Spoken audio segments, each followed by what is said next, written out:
Welcome, bienvenidos, yokoso, bienvenue, welcome to this week's episode of Implicit Bias. Yes, I'm your host, Kavan Bordelon, and I am here to offer you a hospitable invitation to see us in the top secret podcast lair. We're not just on your radio, we're not just in the audio podcast. Go find us on X, on Facebook, on YouTube. You can see us now, in the TSPL, the warm, cozy, top secret podcast lair. You are actually welcome here. You're invited here. It's really not that big of an area, but we do want you to join us, at least sip on your own weekly whiskey while we solve the problems of the world as best as we can. But that actually got us thinking, really thinking in the TSPL.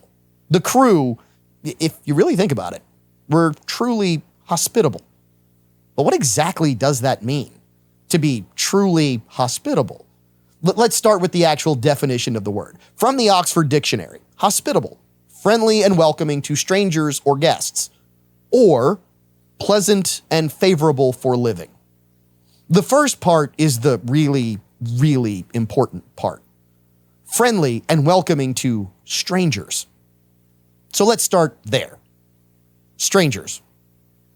Why strangers? Why not everybody?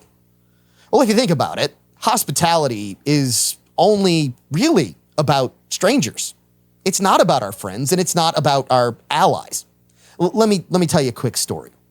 So tradition in high school football logistics is as follows. If you are broadcasting the game for the away team, you're supposed to call and ask for permission to call the game from the home team. Now, for the hosting team, it's typically a formality, because when the home team is then away, that switch happens in the next year, and everyone hopes for the same hospitality. It means hosting your opponent's broadcasters. It means hosting your opponent's coaches. It means hosting your opponent's statisticians. Unfortunately, that foregone conclusion is not always the case. Sometimes hosts from certain schools are actually inhospitable. Now, I'm not going to name any names. It's no secret, though, that I really thoroughly enjoy calling high school football. And me and my broadcast partner had to go to an away game, and we were told by the very nice people, perhaps the largest press box in the entire geography, we were told was full on the home side. So we were relegated to a very small press box on the visitor side. No worries, we are actually very thankful for what we are allowed to do. Only one thing. So the coaches for the away team, the coaches for the team that we call football for, they were also kicked out of the home press box, told it was full. Funny, did you know that a football field is only 53 yards wide?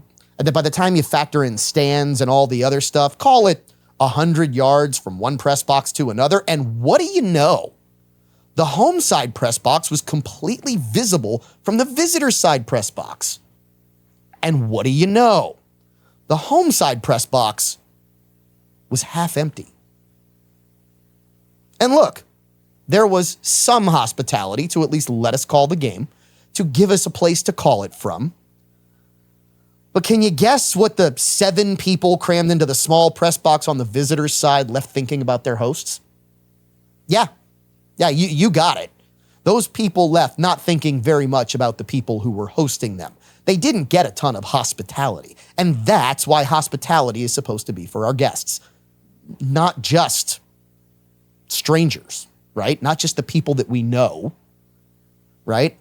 It's supposed to be for people that we don't know. It's supposed to be people for our opponents, for our enemies. Yes. Why? Because if we really want to change the way that our opponents or our enemies think and convert them to our friends, we can't enter into any conversation, a competition, a dinner, a lunch, a meeting where we're holding back what we could potentially offer the other person. And this is what's so important. We're told this in Luke 14:12 through 14. Then Jesus said to his host, "When you give a luncheon or dinner, do not invite your friends, your brothers or sisters, your relatives, or your rich neighbors. If you do, that they may invite you back, and so you will be repaid. But when you give a banquet, invite the poor, the crippled, the lame, the blind, and you will be blessed. Although they cannot repay you, you will be repaid at the resurrection of righteousness. See, it's not about getting paid back. It's about getting blessed and about being righteous. It's about doing what's right, not what's easy. It's not easy to roll out the red carpet for people you don't know or even like, but it's the right thing to do. It's not easy to be giving of yourself, your time, your talent, your treasure, but it's the right thing to do. So that's what we're going to do, well, at least attempt to do on this week's episode of Implicit Bias. We're going to solve the problems of the world. We're also going to try to give you the other side of the stories we cover.